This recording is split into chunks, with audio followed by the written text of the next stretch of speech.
Hello everyone, welcome to Punjab success Mantra. आज के lecture में हम 10 एमसीक्यूज देखेंगे। उससे जाने से पहले आप कुछ हमारे फ्री इनिशिएटिव देख सकते हैं। फॉर एग्जांपल, आपसे 10:15 करंट अफेयर्स डिस्कस किए जाते हैं। इसके लिए मैराथन सीरीज चल रही है। Daily current affairs issue PCS के लिए 12 PM. Past 1 year current affairs revision series आपकी 1 पीएम। ऐसे ही daily 10 MCQs revision for PCS specially ये 2 पीएम करे जाते हैं। Previous year question papers 3 PM. ऐसे ही पंजाब प्रिंसिपल रिविजन सीरीज आपकी 8 पीएम चल रही है। So these are some of the free initiatives, आप इनको देख सकते हैं। Let's start the topic. पहला question, first question is with reference to mangroves consider the following statements. First statement है mangrove forest usually grow only at tropical and subtropical latitudes near the equator. Second statement है mangroves are found in India only along eastern coast due to delta formations by east flowing rivers.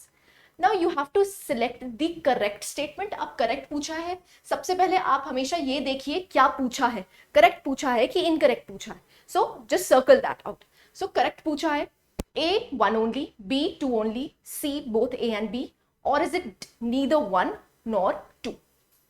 Video को pause कीजिए और अपना answer mark कीजिए. So the answer for this particular question is A, that is 1 only. अब देखिए जो second statement है उन्होंने बोला है कि जो मैंग्रोव्स हैं वो सिर्फ हमें ईस्टर्न कोस्ट पे दिखेंगे।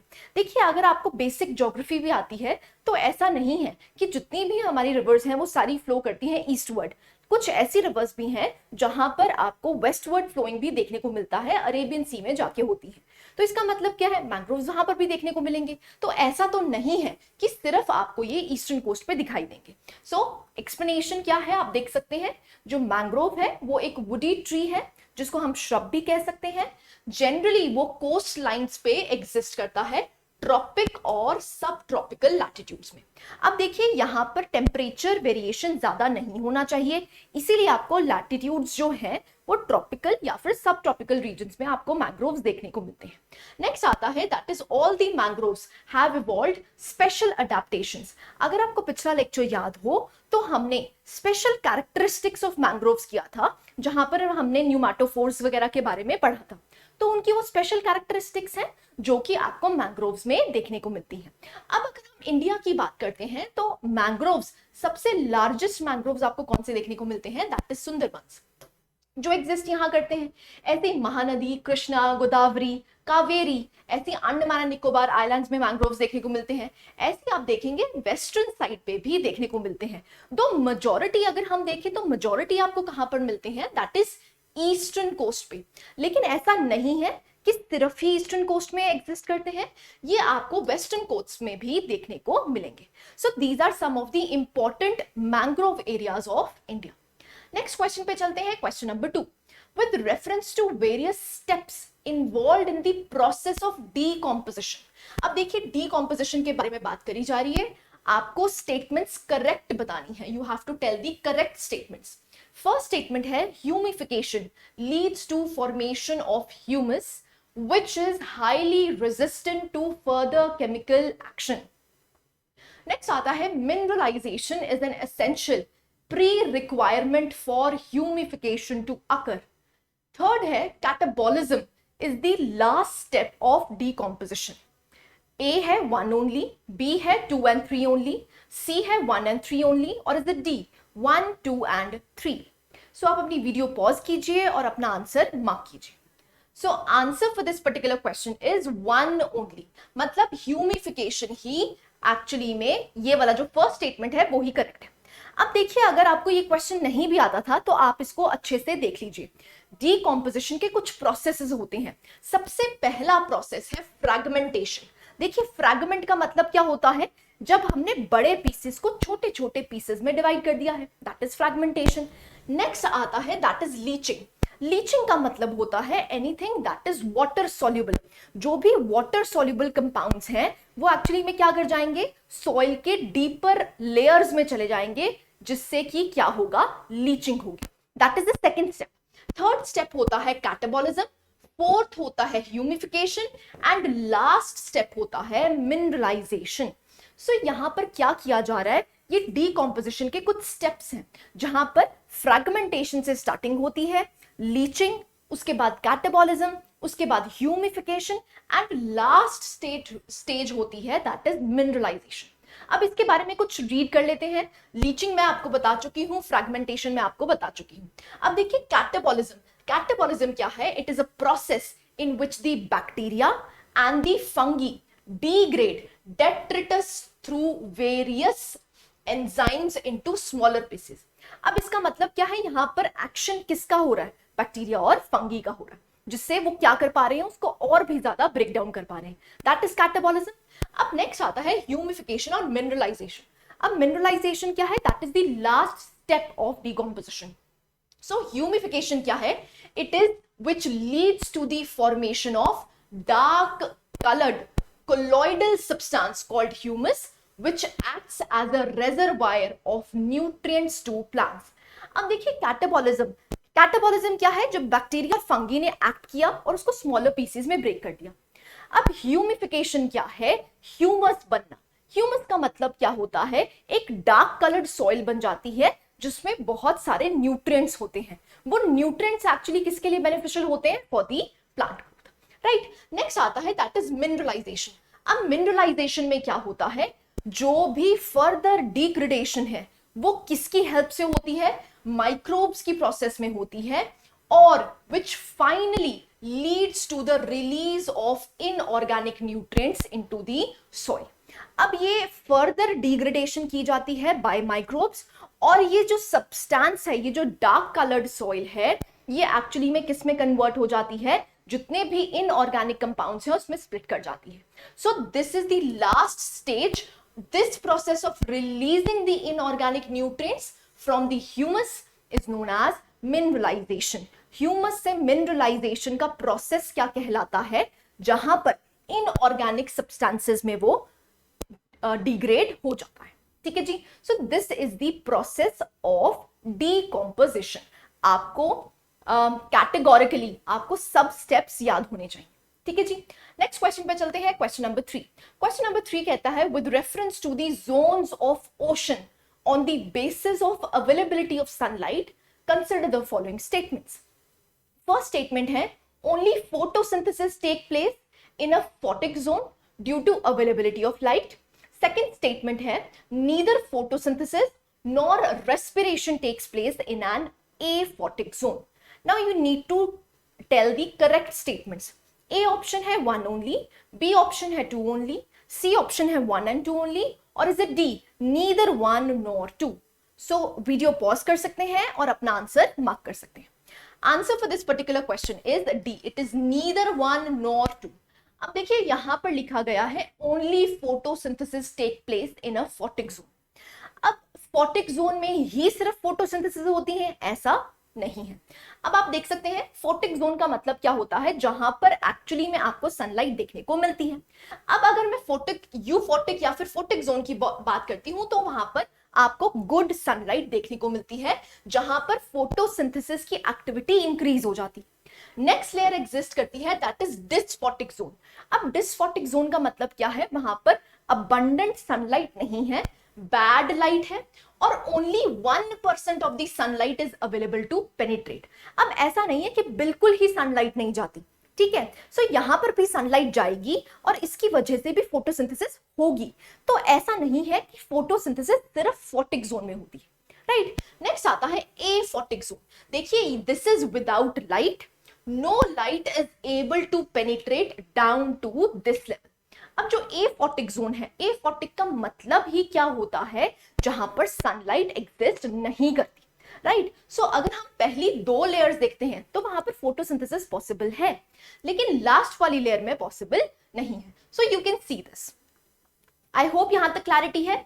तभी दोनों ही स्टेटमेंट्स क्या हो जाती हैं? गलत हो जाती हैं, क्योंकि उन्होंने बोला है नीदर फोटोसिंथेसिस नॉर रेस्पिरेशन। देखिए फोटोसिंथेसिस तो एफोटिक जोन में नहीं होती, लेकिन रेस्पिरेशन तो होती है।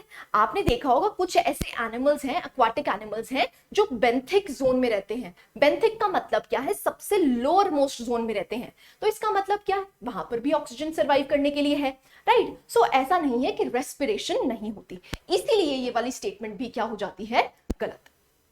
ठीक है जी. So this is question number 3.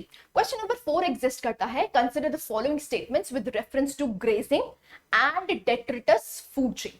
अब दो फूड चेन्स के बारे में बात हो रही है. एक ग्रेजिंग फूड चेन है और एक डेट्रिटस फूड चेन है. The primary source of energy in both the food is plant biomass. First statement. Second statement, the detritus food chain is linked with the output of the grazing food chain. Or is it 3? The primary consumer in both the food chains is always a herbivore. Now, which of the following statements are correct? A, 1 only, B, 2 only, C, 2 and 3 only, or is it D, 1, 2 and 3? So, आप video pause कीजिए और अपना answer mark कीजिए. So answer for this particular question is B. That is only statement 2 is correct. अब देखिए यहां पर बोला जा रहा है कि जो प्राइमरी कंज्यूमर है बोथ फूड चेन्स में, चाहे फिर वो ग्रेजिंग है चाहे डेट्रिटस है. अब देखिए डेट्रिटस का मतलब क्या है, जो एक्चुअली में अपना न्यूट्रिशन कहां से लेते हैं, डेड प्लांट्स एंड एनिमल्स से. अब जरूरी नहीं है डेट्रिटस फूड चेन में कि पहला जो सेक्टर होगा वो कौन होगा, हर्बीवोर ही होगा. तो ये वाला तो स्टेटमेंट गलत हो जाता है. नेक्स्ट, ऐसे ही प्राइमरी सोर्स कहा गया है दोनों ही फूड चेन्स का प्लांट बायोमास होगा. अब ऐसा तो नहीं है. डेट्रिटस फूड चेन में क्या होता है, डेड प्लांट्स एंड एनिमल्स. सो वहां पर प्राइमरी बायोमास कोई भी हो सकता है, चाहे एनिमल का हो चाहे प्लांट का हो. तो इसलिए आपकी फर्स्ट स्टेटमेंट भी गलत हो जाती है. सेकेंड स्टेटमेंट इसलिए आपकी करेक्ट हो जाती है क्योंकि जो डेट्रिटस फूड चेन है it is linked with the output of the grazing food chain. Output का मतलब क्या है, क्योंकि ग्रेजिंग फूड चेन में शुरुआत कहां से होती है, प्लांट बायोमास से, प्रोड्यूसर्स से. अब वो प्रोड्यूसर्स ही या तो डेड प्लांट्स होते हैं या फिर डेड एनिमल्स होते हैं. So it is the output of the grazing food chain. इसलिए सेकंड स्टेटमेंट जो है वो करेक्ट हो जाती है. So this is the difference between grazing food chain and detritus food chain. आप इसको रीड कर सकते हैं. ठीक है जी. नेक्स्ट आता है क्वेश्चन नंबर 5. क्वेश्चन नंबर 5 है with reference to blue carbon. अब ब्लू कार्बन की बात करी जा रही है जिसमें आपको स्टेटमेंट्स बतानी है, करेक्ट कौन सी है. फर्स्ट स्टेटमेंट है it is the carbon captured by living organisms in aquatic bodies. Second statement है coastal ecosystems such as mangroves, tidal marshes etcetera sequester more carbon than the terrestrial forests. Now you need to tell the correct statements. A है 1 only, B है 2 only, C है both 1 and 2, और is it D, neither 1 or nor 2. So video को pause कीजिए और अपना answer mark कीजिए. Answer for this particular question is C, both 1 and 2 are correct. अब देखिए जो कार्बन है जिसको आप ब्लू कार्बन कहते हैं, तो it is the carbon captured by the living organisms in the aquatic bodies. अब एक्वाटिक बॉडीज चाहे कोई भी हो, चाहे लेक्स हो, चाहे पॉन्ड्स हो, चाहे जो मर्जी हो, तो जो कार्बन वहां पर कैप्चर किया जा रहा है उसको कहते हैं ब्लू कार्बन. नेक्स्ट आता है दैट इज जो कोस्टल इकोसिस्टम्स होते हैं, चाहे मरीन इकोसिस्टम्स हो चाहे वो मार्शेस हो, वहां पर कार्बन कैप्चर, सिक्वेस्टर का मतलब क्या होता है, कैप्चरिंग पावर. सो जो कार्बन कैप्चर होता है वो ज्यादा होता है एज कंपेयर टू टेरेस्ट्रियल. सो इसका मतलब क्या है, लार्ज और अब्सॉर्बर्स ऑफ कार्बन डाइऑक्साइड कौन है, that is the water, that is the aquatic part of the world. ठीक है जी. So both 1 and 2 are correct. So एक इनिशिएटिव भी लॉन्च किया गया था, तभी ये क्वेश्चन फ्रेम किया गया है क्योंकि ये रिसेंटली न्यूज में था. एक इनिशिएटिव है with the name blue carbon initiative. अब जो ब्लू कार्बन इनिशिएटिव है उसको कोऑर्डिनेट बहुत सी ऑर्गेनाइजेशंस करती हैं. आप देख सकते हैं कंजर्वेशन इंटरनेशनल हो, चाहे IUCN हो, चाहे आपको यूनेस्को हो, तो ये सारे क्या हैं, ये इनको ऑर्गेनाइज करते हैं. अब इसका काम क्या है, ये एम क्या करती है, it is an initiative, a global program working to mitigate the climate change through the restoration and sustainable use of coastal and marine ecosystems. जो भी हमारे कोस्टल इकोसिस्टम्स हैं, जो भी मरीन इकोसिस्टम्स हैं, उनको यूज करके हम क्या करने की कोशिश कर रहे हैं, कार्बन को कैप्चर करने की कोशिश कर रहे हैं, जिससे क्लाइमेट चेंज जो है वो कम हो सके. ठीक है जी. नेक्स्ट चलते हैं, next question number 6.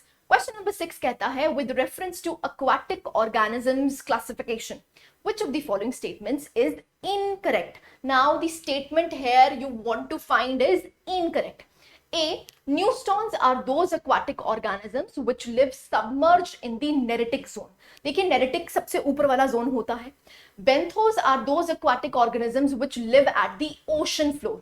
C, Nectons are powerful swimmers, an example of which is fish. Next, Periphyton are those organisms which remain attached to the stem or the leaves of the rooted plants. Now सीधा direct question है, अगर आपने aquatic animals के बारे में पढ़ा है तो ये easy question है. So the answer for this particular question is A. Neustons are those aquatic organisms which live at submerged in the neritic zone. अब देखिए ये वाले जो स्टेटमेंट है ये गलत है, बाकी सब सही है. बेंथोस का मतलब क्या होता है ये आपको ओशन फ्लोर पे देखने को मिलते हैं. जो नेक्टॉन्स होते हैं वो एक्चुअली में पावरफुल स्विमर्स होते हैं. जितने भी एक्वाटिक ऑर्गेनिज्म जो स्विम कर सकते हैं उनको कहा जाता है नेक्टॉन्स. ऐसे ही अगर हम पेरीफाइटन की बात करते हैं वो ऑर्गेनिजम्स हैं जो एक्चुअली में अटैच्ड रहते हैं टू द स्टेम और द लीव्स.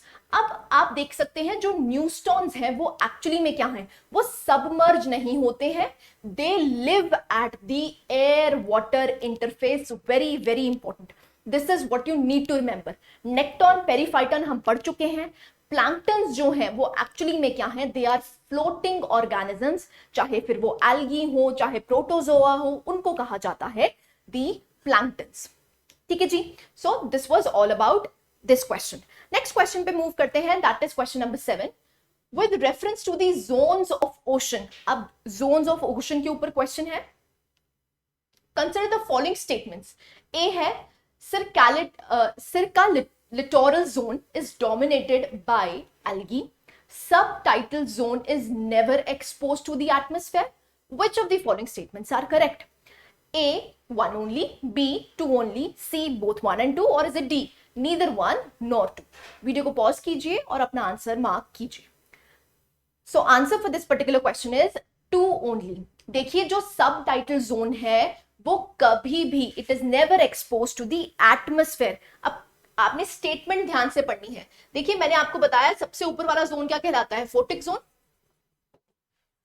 अब ऑब्वियस सी बात है सब टाइडल जोन है, जहां पर आपको टाइड्स देखने को मिलती है that will be the tidal zone. So जब सबसे ऊपर वाली लेयर क्या बन जाएगी, टाइडल जोन. उसके मिडिल वाली लेयर क्या बन जाएगी, that is subtidal zone. अब ऑब्वियस सी बात है जो मिडिल वाली लेयर है वो कभी भी एटमॉस्फेयर के डायरेक्ट कांटेक्ट में नहीं आएगी. राइट. नेक्स्ट क्वेश्चन था सिरका लिटोरल. आप ये देख सकते हैं यहां पर लिटोरल जोन्स देखने को मिल रहे हैं. ठीक है, this is the littoral zone. ऐसे ही आपको इंफ्रा लिटोरल जोन्स देखने को मिल रहे हैं और सबसे एंड वाली लेयर को बोला जाता है सिरका लिटोरल, जिसको आप क्या कहते हैं, बेंथोस. बेंथोस एक्चुअली में हम क्या करते हैं, हम बेंथोस उनको बोलते हैं जो ऑर्गेनिजम्स आपको बेंथिक रीजन में देखने को मिलते हैं. तो अगर हम लिटोरल जोन्स की बात करते हैं तो आप इनको 3 कैटेगरीज में डिवाइड कर सकते हैं. Littoral zone, next is the infra littoral zone and last one is the सिरका लिटोरल जोन. अब क्वेश्चन देखिए, सिरका littoral zone is dominated by algae. देखिए एल्गी तो आपको सबसे ऊपर देखने को मिलती है. फ्लोटिंग ऑर्गेनिजम्स हैं जिनको हम प्लैंक्टन्स कहते हैं, वो तो आपको सबसे ऊपर वाली लेयर में देखने को मिलती है. तो सिरका लिटोरल जोन्स में आप एल्गी नहीं देखेंगे. ठीक है जी. इसीलिए जो आपका फर्स्ट स्टेटमेंट है वो रॉन्ग हो जाता है. राइट. नेक्स्ट क्वेश्चन पे मूव करते हैं, क्वेश्चन नंबर 8. क्वेश्चन नंबर 8 कहता है consider the following statements about Amazon rain forest. देखिए अमेज़न काफी ज्यादा न्यूज में रहता है, इसीलिए इस क्वेश्चन को फ्रेम किया गया है. सो फर्स्ट स्टेटमेंट है Amazon rain forest are spread over 80% of Brazil. Second statement है it is bounded by Guinea highlands to the north, Atlas mountains to the west and Atlantic Ocean to the east. They are net absorbers of carbon on the planet. Now you need to mark the correct statements. A, 1 and 2, B, 2 and 3, C, 1, 2 and 3, or is it D, none of the above? So video को pause कीजिए और अपना answer mark कीजिए. So answer for this question is none of the above. अब देखिए यहां पर बोला है कि जो अमेज़न रेन फॉरेस्ट है it covers 80% of the Brazil. अब 80% नहीं है, राइट. यहां पर परसेंटेज बहुत ज्यादा दी हुई है, इसलिए स्टेटमेंट इनकरेक्ट हो जाता है. नेक्स्ट क्वेश्चन इन्होंने बोला है एटलस माउंटेन्स. देखिए एटलस माउंटेन्स तो ब्राजील में एग्जिस्ट ही नहीं करते, सो इसीलिए ये वाला जो स्टेटमेंट है वो गलत हो जाता है. ऐसे ही they are net absorbers of the carbon.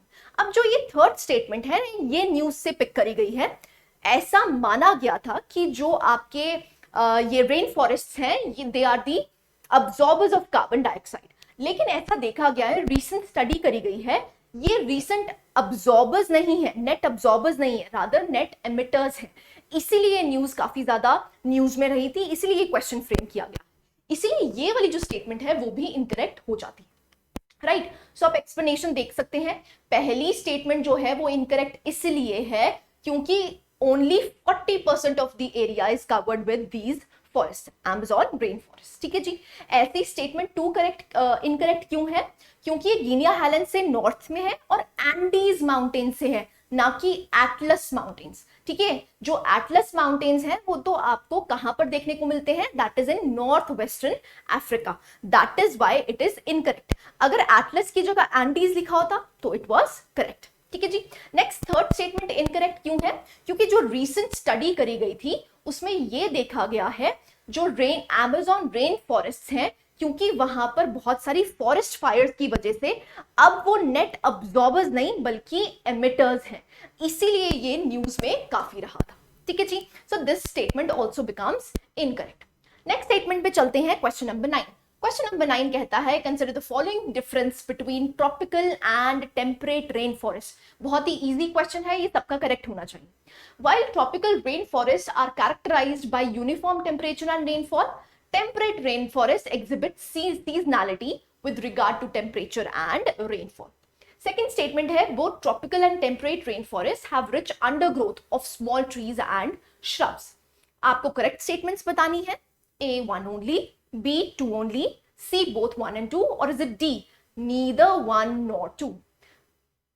So video को पॉज कीजिए और अपना आंसर मार्क कीजिए। Answer for this particular question is 1 only.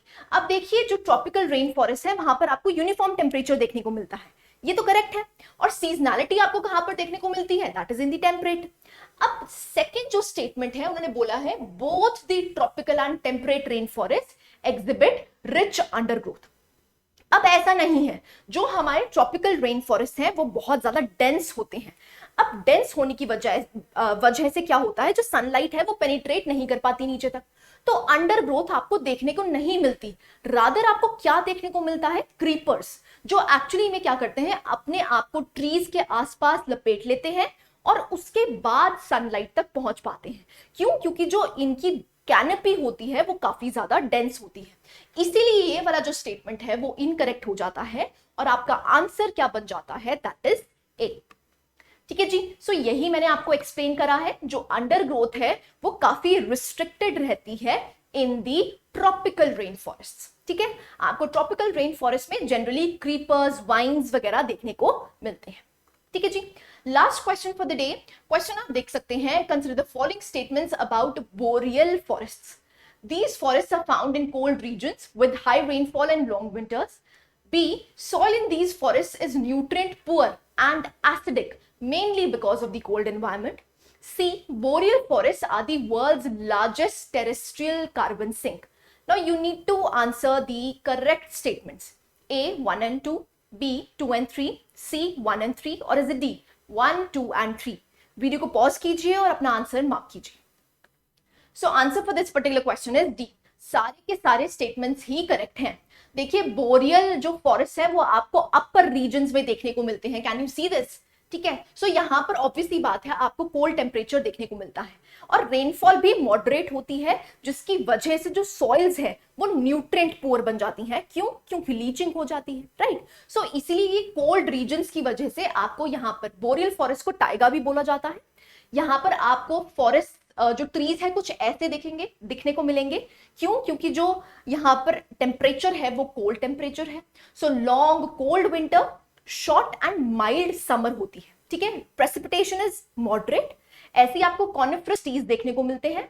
Adaptation इसकी क्या है? माइग्रेशन और हीट कंजर्वेशन है। क्यों? क्योंकि यहाँ पर आपको कोल्ड रीजन्स देखने को मिलते हैं, right. So these were all the 10 questions. आप कुछ हमारे फ्री इनिशिएटिव्स और पेड इनिशिएटिव्स देख सकते हैं। सो this was all about this session. I hope you like the lecture. Thank you very much.